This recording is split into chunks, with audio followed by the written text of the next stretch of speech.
Here is the solution video for all of the review problems. For this first one, you could use L'Hopital's rule. If you plug in infinity into the numerator and denominator, you get infinity over infinity. However, as some of you may have already noticed, when you do that and you take the derivative of the top and the bottom, you actually get yourself into a little loop where it just keeps cycling back to the same type of structure every time. So this one I would actually look at an alternate way of solving it. So if you look at the fact that we're looking at the x as the limit goes to infinity, think of that as a horizontal asymptote. So remember that horizontal asymptotes, we can look at the ratio of the leading coefficients. So in the numerator, technically, as we go towards infinity, this numerator will be following the highest degree, so x squared, but the fact that it's under a square root means that it takes us back to x to the first power. And then in the bottom, we also have x to the first power. So because the degree of the top and bottom are equal as x to the first power, then the answer would be the ratio of the leading coefficients. So the leading coefficient in the top is 1, and the leading coefficient in the bottom is also 1. So the answer to this one is 1. For the second one, we could use L'Hopital's rule. We also could use the definition of the derivative, but since we're in that section based on L'Hopital's rule, then we'll use that. If we plug in 0, we get ln of e plus 0, which is ln of e, and ln of e is 1, so the numerator is 1 minus 1, which is 0. The denominator, if we plug in 0, would also be 0. Therefore, we can use L'Hopital's rule. So let's go ahead and take the derivative of the top. So we have the limit as h approaches 0. The derivative of the numerator needs the chain rule. So we actually have an inside function of e plus h and an outside function of ln of u, or ln of the inside. So let me go ahead and write that down up here. So u is e plus h, and v is ln of u. U prime, since e is a constant, its derivative is 0, and the derivative of h is 1. And then v prime would be 1 over u, which in this case is 1 over e plus h. So if I multiply the derivative of the outside and inside together, I just get 1 over e plus h. And then the derivative of 1 is just 0, so I don't have to add 0 to that. And on the bottom, the derivative of h is just 1. So this is 1 over e plus h divided by 1. If I plug in 0 again, I get 1 over e plus 0, which is just 1 over e, and that is my final answer. Again, that one could have been done using the definition of the derivative, but L'Hopital's rule also works for that one. For number 3, to evaluate the limit as we plug in 2, f of 2. So in the table, to look at what f of 2 is, we look for these x values. So we're given information about when x equals 2 and x equals 4. If I want to evaluate what f of 2 is, I look for f of x and then find where the row is corresponding to 2, and that answer would be 0. So this is 0 plus 2, if I plug in 2 here, 0 plus 2, which is 2, and then minus 2. So I get 0 on the top. In the denominator, if I plug in 2, I get 2 times g of x. Well, g of 2, if I plug in 2 to that function, is 3. So that ends up being 2 times 3, which is 6, and then 6 minus 6 is also 0. So L'Hopital's rule does in fact work for this as well. Please make sure that you show that L'Hopital's rule works if you're going to use it. From there, we can take the derivative of the top and the derivative of the bottom separately. So I have the limit as x goes to 2. The derivative of the top is f prime of x, since the derivative of f of x is just its derivative, f prime. The derivative of x is 1, and the derivative of 2 is 0. On the bottom, we have 2 times g of x. The derivative of that would be 2 times g prime of x. Since the 2 is being multiplied, it just tags along for the ride. And then the g derivative is just g prime. The derivative of that 6, however, is 0 because it's a constant. If I reevaluate it 2 now by plugging in 2 one more time, I'm going to find f prime of 2. So if I look at f prime in the table and look back at f prime of 2, that's equal to 1. So this is 1 plus 1 in the numerator. In the denominator, I have 2 times g prime of 2. So I look over here at g prime of 2 is equal to negative 4. So this would be 2 times negative 4. If I simplify this, I get 2 over negative 8, which simplifies to 1 over negative 4. Final answer. For number 4, again, let's verify that L'Hopital's rule works. If I plug in 2 to the numerator, I get 2 times f of 2. We already talked about how f of 2 is 0, so the numerator is 2 times 0, which is 0. The denominator, if I plug in 2 here, I get 2 plus 2 on the inside of that function. Well, 2 plus 2 is 4, so I'm looking for g of 4. So here's g, and I'm going to read out of the second row this time. Since I'm looking for g of 4, I want to match it up with that x value of 4. So g of 4 is 0. Therefore, this is 0 over 0, and L'Hopital's rule works here as well. So I have the limit as x approaches 2. If I take the derivative of the top, I'm going to have to use the product rule because I have x times f of x. So the derivative of the first is 1 times the second, f of x, plus the first, which is x, times the derivative of the second, f prime of x, all over the derivative of the bottom. So the derivative of this technically is a chain rule. The derivative of the outside is just g prime, so that's g prime of whatever's on the inside, x plus 2. And then the derivative of the inside, the derivative of x plus 2 is just 1. So times 1 for chain rule. If I reevaluate it 2, let's plug in 2 everywhere. So this would be 1 times f of 2. Well, f of 2 is 0, so 1 times 0 is just 0. Plus x, which would be 2, so I'm plugging in 2 there for x, times f prime of 2. F prime of 2 is 1, so 2 times 1 is just 2. I'll leave that as a 2. On the bottom, we have g prime of x plus 2. So if I plug in 2 to the bottom, I have g prime of 2 plus 2. That's g prime of 4. G prime of 4 is equal to 2. So I have a 2 in the bottom. Therefore, this simplifies to 2 over 2, which is equal to 1. And those are all the L'Hopital's rule examples. So make sure you're confident in those for the L'Hopital's rule problem. For number 5, we've moved into straight line motion. It says a particle moves along the x-axis so that at time t greater than or equal to 0, its position is given by that cubic function. To find part A when the particle is at rest, we want to find the velocity function. So the velocity function, v of t, 1/3 times the 3 when I take the derivative would just be 1. So that's t squared minus 12t plus 11. If I factor this, I get t minus 11 times t minus 1. If I set this equal to 0, I said that t is equal to 11 and t is equal to 1. So to answer part 1, when is the particle at rest? It's at rest whenever the velocity is equal to 0. So t equals 1 and t equals 11. For part B, which values is the speed of the particle increasing? So remember, to find when speed is increasing, we need to know when velocity and acceleration are the same sign. So I know about my velocity already. If I plot this, I have 1 and 11. And I know that a velocity function that's quadratic like this one looks like this. If this is a 1 and this is an 11, my function looks like this. So I know that it's positive before 1, positive after 11, and then negative in between 1 and 11. So if I'm drawing a little chart here for my sine chart, I have velocity, v of t, being positive before 1, negative between 1 and 11, and then positive after 11. I'm actually going to wait on that negative just because I know that there will be another point in the middle of them for the acceleration. So let's go forward one step before we finish our sine chart. Let's go ahead and take this velocity function, and we're going to find the derivative one more time to know what the acceleration is. So the derivative of the velocity function would be 2t minus 12. If I set that equal to 0, I get that t is equal to 6. So that's another important point. So I'm going to put a 6 on my graph. So remember that we just kind of draw dotted lines to let ourselves know that important things are happening at those points. At 1 and 11, the particle is stopped. It's at rest. At 6, the velocity is constant because the acceleration is 0. Therefore, it can be changing its acceleration direction. So let me go back now. Now that I know that 6 is another important point, I'm going to go ahead and fill in these two spaces for velocity. We knew that velocity was negative in between 1 and 11, so I'm just going to put negative symbols up there in between 1 and 11. And acceleration, if we think of the acceleration graph, it's a linear function with a positive slope. So if it has a 0 at 6, it's going to have a positive slope looking like this.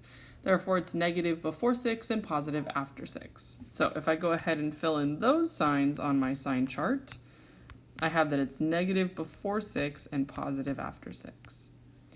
So now to come back for part B and to answer this question, for what values of t is the speed of the particle increasing? The speed of the particle will be increasing wherever velocity and acceleration are the same sign. So because when it's less than 1, they're different signs, therefore speed is decreasing. In between 1 and 6, velocity and acceleration are both negative, therefore speed is increasing, kind of like my example of the wind. If I'm walking in the negative direction and then an acceleration is pushing in the negative direction, it's going to make me speed up. In between 6 and 11, it's decreasing again since we have different signs. And then after 11, it's also increasing because they're the same sign again. So I'm walking to the right in the positive direction. the acceleration is pushing me faster in the positive direction, therefore I'm speeding up. So my two intervals are from 1 to 6 and from 11 to infinity. And for my justification or for my explanation, I would just say that velocity and acceleration are the same sign on these intervals.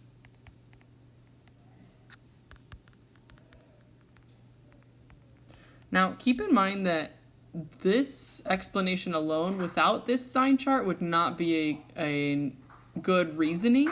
If you just said velocity and acceleration are the same signs over these intervals without this sign chart, the reader and myself would be weary of giving you points for that.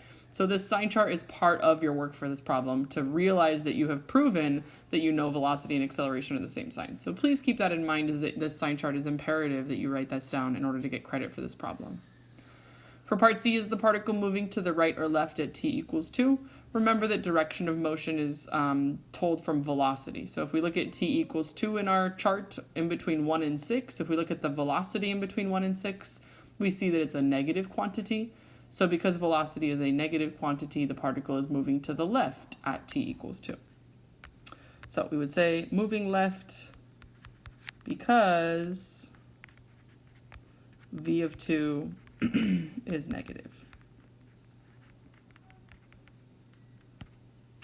All right, let's look at number 6.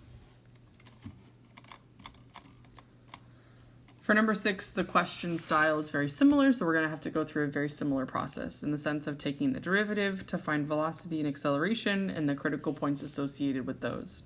So the derivative of position, velocity, is, in this case, the 1/4 and the 4 simplify to make 1, so this is just t cubed minus 6t squared plus 9t. And then if I'm going to set that equal to 0 to solve for t, I see that it has a factor, a GCF of t, so that's t squared minus 6t plus 9. And then this is actually a perfect square trinomial, so this is t minus 3 squared equals 0. So if I'm starting my sign chart, I know that I have a 0 at 0 and also another 0 at 3. Now, if you think about what this graph looks like, because this is actually a cubic graph, it crosses through the x-axis at 0, but it actually bounces at 3. So when I draw this graph, it's going to look like this. Notice that it crosses at 0 and bounces at 3. So when I go in to write my signs for v of t, keep that in mind, is that it's negative before 0 and then positive after 0. So let's find acceleration first to find the other critical values, and then we'll fill in the rest of the information. So we know velocity. Acceleration is going to come from the derivative of velocity. So we have a of t equaling the derivative of that velocity function, which is 3t squared minus 12t plus 9. And I want to know where that's equal to 0. I can divide everything by 3 to simplify my life a little bit. That would be t squared minus 4t plus 3 equals 0. And this factors to t minus 3, t minus 1. So I already have that important point at t equals 3, that critical value at 3, but I also can add one more additional point to my graph at 1. So these are the important points. Now let's go ahead and put some signs on here. So we know that velocity is going to be on the top, acceleration will be on the bottom. If I'm ready to add in some signs, I guess first I can draw a graph of the velocity function, or excuse me, acceleration. So here's 1 and 3. The parabola would look something like this. So for my velocity function, when velocity is less than 0, it's negative. So I'm going to put a negative right there. When velocity is greater than 0, it's positive the entire time. So I'm going to put positives in the rest of the intervals. For acceleration down here, when acceleration is less than 1, it's positive, and when it's greater than 3, it's also positive. So I'm going to put a positive for acceleration here and here. In between 1 and 3, however, also here. This is less than 1 right here. In between 1 and 3, however, acceleration is negative. So I'm going to go ahead and put a negative symbol right there. This should be plenty of work to help us answer some of these questions. Part A asks, when is the velocity equal to 0? We solved for that here. Velocity was equal to 0 at t equals 0 and t equals 3. Part B asks, is the speed of the particle increasing or decreasing at t equals 2? Well, if we look in between 1 and 3, where 2 lies, Then we look at the signs, positive and negative. Therefore, since acceleration and velocity have different signs, then the speed is decreasing. So we would say speed is decreasing because, and I'm just going to say that v of 2 and a of 2 are different signs or opposite signs.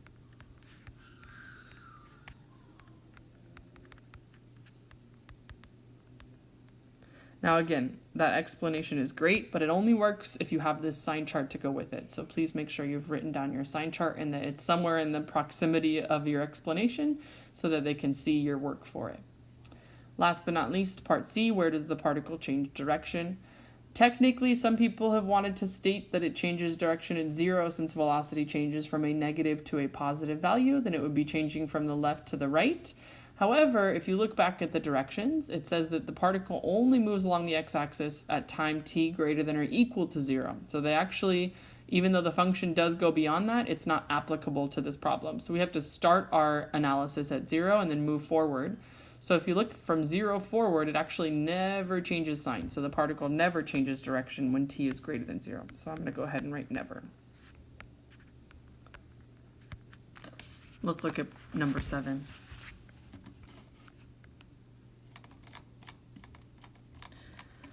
Number 7 is asking similar questions again, but now we're working with trigonometric functions. So part A asks how many times in the interval from 0 to 2 pi is the particle at rest. Remember that particle at rest means the velocity would be equal to 0. So let's go ahead and find the velocity function. V of t is equal to the derivative of this. So the derivative of cosine of it is equal to negative sine of t. The derivative of t is equal to 1, so minus 1. And I want to know where this is 0. So I can add that 1 over to the right-hand side. I can say that sine of t is equal to 1, divide by that negative, and say that sine of t is equal to negative 1. Now, anytime I encounter a trigonometric problem like this, I always want you to think conceptually about the unit circle. So if you can pull up the unit circle in your mind, since you don't get to have one on paper unless you've drawn it out, if you can pull up the unit circle in your mind to figure out where sine of t is equal to negative 1, then you will discover that sine of t is equal to negative 1 at 3 pi over 2. This is the point 0, negative 1. Therefore, sine is equal to negative 1.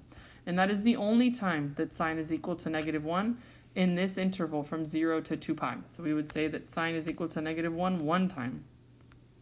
Once it's equal to that, and that's at 3 pi over 2. Not that they ask for that, but if you wanted to know, it's at t equals 3 pi over 2. For part B, it says, what is the acceleration of the particle at the point where the velocity is first equal to 0? Well, we just solved for the point where the velocity is first equal to 0. We know that velocity is first equal to 0 when t is equal to 3 pi over 2, because when we plug that into the function, it makes this function equal 0. So they want to know what is the acceleration at that point. So I need to find the acceleration function from the velocity and then plug in this time value, plug in 3 pi over 2 into the acceleration function to solve for what the acceleration would be at that point. So here's my velocity function. If I'm going to go ahead and find acceleration, I can say that a of t is equal to negative cosine of t, and then the derivative of that negative 1 is just 0. So essentially, I just want to know what a of 3 pi over 2 is. So what negative cosine of 3 pi over 2 is. Well, cosine of 3 pi over 2 is equal to 0. So this is just negative 0, which is 0. Let's go ahead and look at number 8. Number 8 is asking very similar questions again. So part A, how many times in the interval from 0 to pi is the particle at rest? How many times in the interval from 0 to 2 pi is the particle at rest? So we need to find when the velocity is equal to 0. So if I find the velocity function, v of t, the derivative of sine of t is cosine of t. The derivative of negative radical 3 over 2t is just negative radical 3 over 2. So if I want to know when this is equal to 0, I would say when is cosine of t equal to radical 3 over 2 by adding that over to the right-hand side. Again, let's think about this conceptually on the unit circle. The first time cosine is equal to radical 3 over 2 is at pi over 6. All right, this is the point radical 3 over 2, comma 1/2. So cosine is radical 3 over 2. The next time that cosine is equal to radical 3 over 2, if you think of the all students take calculus, it's equal to positive radical 3 over 2 here, negative here, and then positive here as well. So the next time that cosine is equal to radical 3 over 2 is at 11 pi over 6. Because cosine is radical 3 over 2, and then sine would be negative 1/2. So if we come back to answer this question one more time, how many times in the interval is the particle at rest? Well, in the interval from 0 to pi, it's only at rest one time at pi over 6. So in this first interval, it's at rest once. But in the interval from 0 to 2 pi, it has a second time that it's at rest, and that's at 11 pi over 6. So in the interval from 0 to 2 pi, it's at rest twice.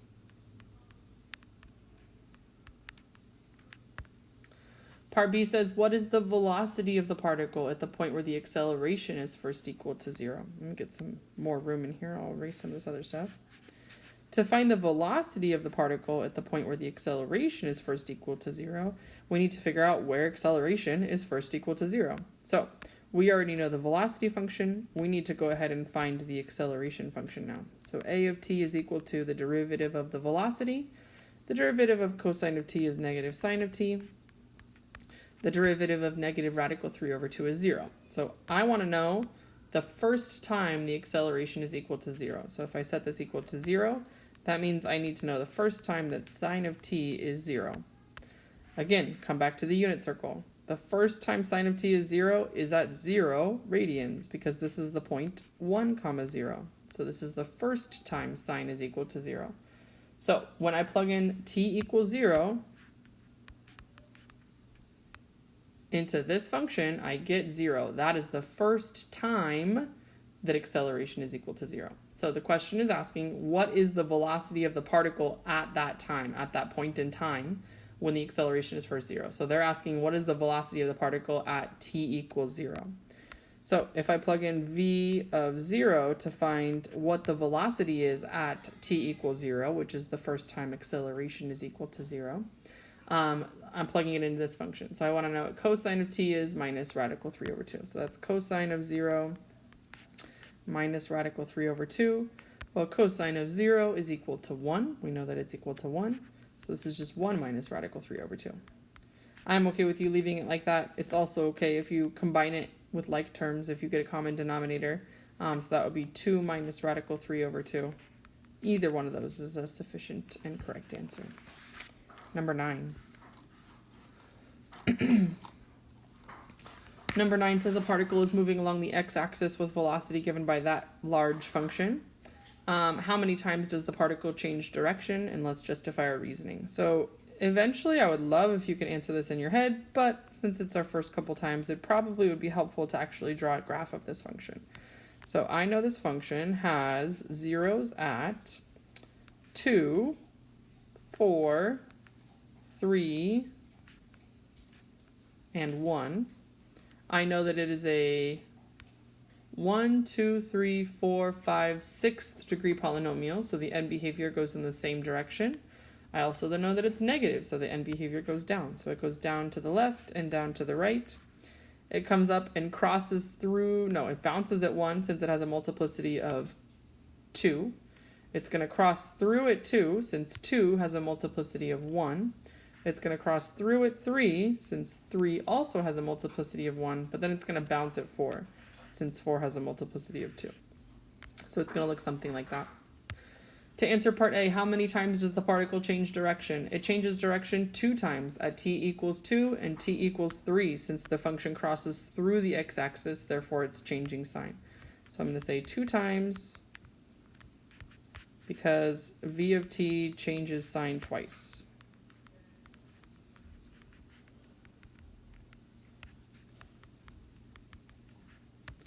For part B, where does the particle change from moving to the right to moving to the left?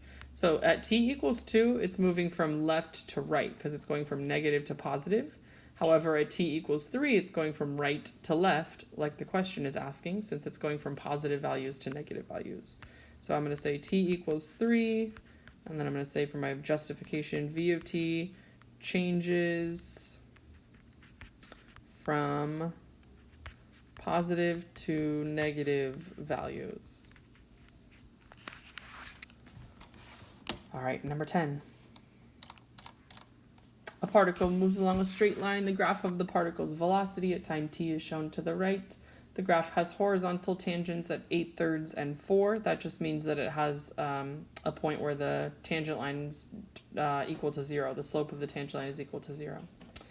How many times does the particle change direction? It only changes direction once at t equals 2 because that's the only time that the velocity function changes sign.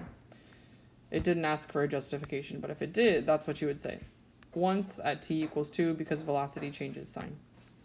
Part B, is the particle speeding up or slowing down at t equals 1, and justify your reasoning. So at t equals 1, I'm looking right here on the graph. So we need to take into account two things. I need to know what the velocity is at 1, and I need to know what the acceleration is at 1. Now, I don't need exact values, I just need signs. I need to know if it's positive or negative. So, since this is a graph of the velocity function, at 1, since velocity is below the x-axis, we would say that velocity is negative. So v of 1 is a negative number. A of 1, if you notice that the slope, if I drew a tangent line, since acceleration is the derivative of velocity, then the slope of the tangent line would be the acceleration value. So if you look at the slope of the tangent line, notice that it's a positive slope because this function is increasing. Therefore, the acceleration is a positive value. Since velocity and acceleration are opposite signs, we would say that the particle is slowing down. And again, our reasoning would be that v of 1 and a of 1 are different signs.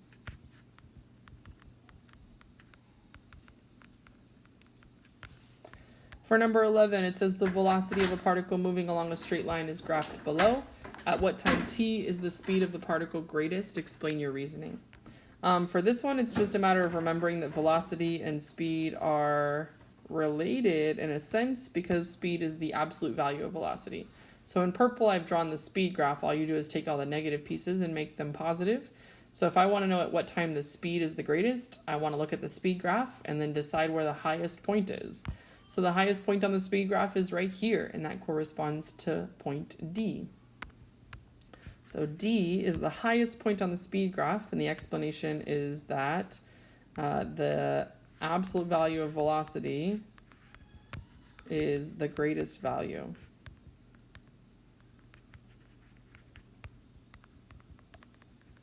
At this point.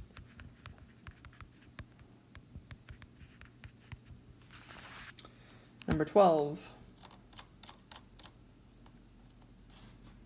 A rock is dropped into a pool of water, causing ripples to form and expanding outward circles.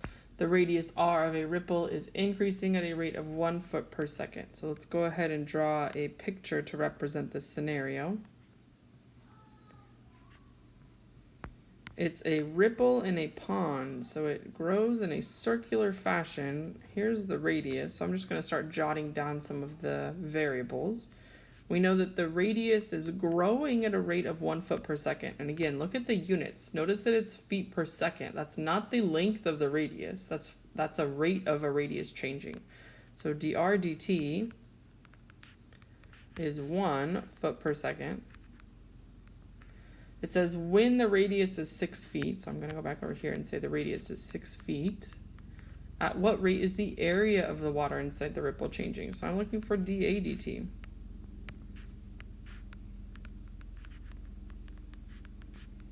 All right, they want to know at what rate the area of the water inside the ripple is changing. That's how quickly area is changing, dA dt. So if I look for a formula that relates the area of a circle with its radius, I know one, it's called pi r squared. I know that the derivative of this, the derivative of a is dA dt, since a is changing with respect to time. Since the area of the circle is getting bigger over time, we have to say that it's not a constant value, it is a constantly changing value, but it is not a constant value. It's not the same area as time passes. Therefore, when we take the derivative of a, we have to say the derivative is dA dt, since it's changing with respect to time. Pi is a constant, therefore pi is just going to tag along for the ride. R squared, the derivative of r on the outside is just 2r. That's like the basic derivative of r squared. However, let's also keep in mind that r is changing with respect to time. Since the radius is getting longer, as the ripple gets bigger, it's changing over time. Therefore, we have to take the derivative of that with respect to time as well. So we have to multiply this using the chain rule by the derivative of the inside. And the derivative of r would be dr dt. So if we plug in everything we know, we get 2 pi times the radius, which is 6, times dr dt, which is 1. If I simplify that, 2 times 6 times 1, I just get 12 pi. So dA dt is equal to 12 pi. And then for units, because we're talking about an area, it would be a square unit. So it's feet squared. And then because it's the rate at how quickly the area is changing, it would be feet squared per second. Let's look at 13. It says 2 trains leave a station at the same time, traveling in different locations. Let me go ahead and draw a picture for this one as well. So here's my little station. Train A travels south at a constant rate of 10 miles per hour. So we're going to call this side A. And I know that dA dt is 10 miles per hour because it's telling me that's how quickly A is traveling. Therefore, that's how quickly that side length is changing. Train B travels west at a constant rate of 24 miles per hour. So here's train B. And I know that dB dt is 24 because that train is traveling at a rate of 24 miles per hour. Therefore, it's changing that quickly. It says, how quickly is the distance between train A and train B changing? Here's the distance between train A and train B. I'm going to call it C. How quickly? They're looking for dC dt. The fact that they're asking about a quickness, that's a rate, that's how fast something is going. So how quickly is the distance traveling is they want to know how quickly side C is changing. How quickly is the distance between train A and train B changing after 2 hours? So if you look at this, if they're going 24 miles per hour, after 1 hour, they've gone 24 miles. After 2 hours, they've gone 48 miles. So B is 48. For A, if they're traveling 10 miles per hour, after 1 hour, they've gone 10 miles. After 2 hours, they've gone 20 miles. So A is equal to 20. Now, I'm going to need to use the Pythagorean Theorem in order to solve for the missing side. So if you use the Pythagorean Theorem to solve for C, you get 52. So now our job, we know all the variables. We know B, dB dt, A, dA dt, and we know C. The only one we don't know is dC dt, which is what we're trying to find. So we would go ahead and we would try to find an equation that relates the 3 sides of a triangle together so that we can plug in all these variables we know. The equation that relates the 3 sides of a triangle is the Pythagorean Theorem. So the equation for the Pythagorean Theorem would be a squared plus b squared equals c squared. And again, the derivative of this is 2a dA dt plus, the reason that this is 2a dA dt is because the derivative of the outside, a squared, would be 2a. The reason we have to multiply this by dA dt is because this side length is not a constant value. Over time it changes. So we have to take into account the fact that that side length is changing at a rate. We cannot say that it is a constant value that is not changing with respect to time. So dA dt is the fact that we are accounting for side length A changing with respect to time. The derivative of b squared is 2b dB dt. And the derivative of c squared is 2c dC dt. If we plug in everything we know, we get 2 times a, which is 20, times dA dt, which is 10, plus 2 times b, which is 48, times dB dt, which is 24, equals 2 times c, which is 52, times dC dt, which is our unknown. If we start to simplify some of these things, we get 400, that's 400, plus 2,304 equals 104 dC dt. Add together the 400, 2,304, and divide by 104. So we get 2,704 equals 104 dC dt. And then divide by 104 on both sides, you get the dC dt is equal to 26, and then the units for that are the same as the units for how quickly A and B are changing. Since it's still a linear measurement, it would be miles per hour, mph. Let's look at the last one, number 14. For this last one, it says a 15-foot ladder is resting against a wall. Let's go ahead and draw this ladder.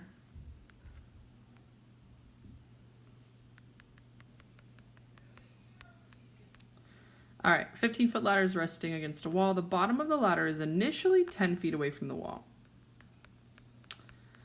And it's being pushed toward the wall at a rate of 1/4 foot per second. So notice that the length of this side is getting shorter, so I'm going to make that a negative 1/4 because this side length, the ladder is not being pulled away from the wall, the ladder is being pushed toward the wall. So this side length is getting shorter.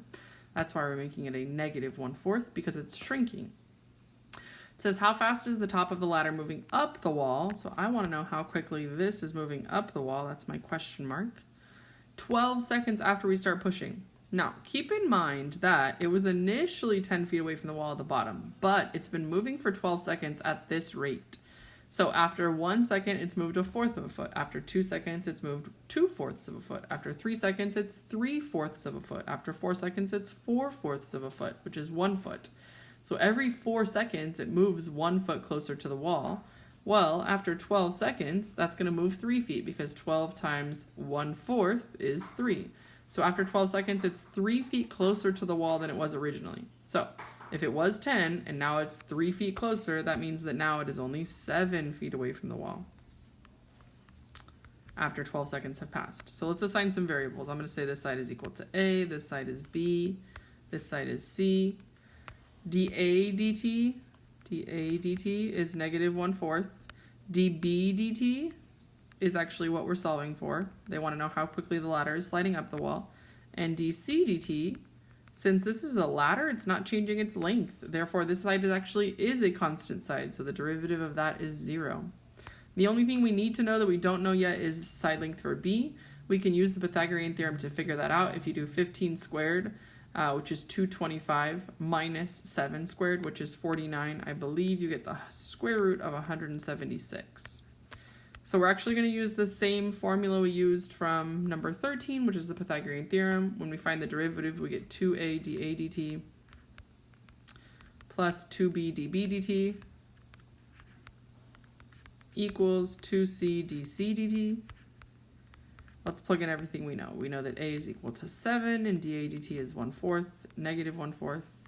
We know that b is equal to the square root of 176 and that dB dt is our unknown.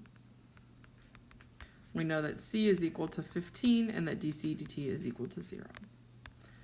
So if I simplify this just a little bit, I get 14 over 4, negative 14 over 4, which is negative 7/2, plus 2 radical 176 dB dt is equal to 0. Therefore, 2 radical 176 dB dt is equal to 7/2. And then if I divide by 2 over the square root of 176, we get that dB dt is about equal to 0.132. And the units for that are the same as the units for dA dt, which would be feet per second. And that's the last one.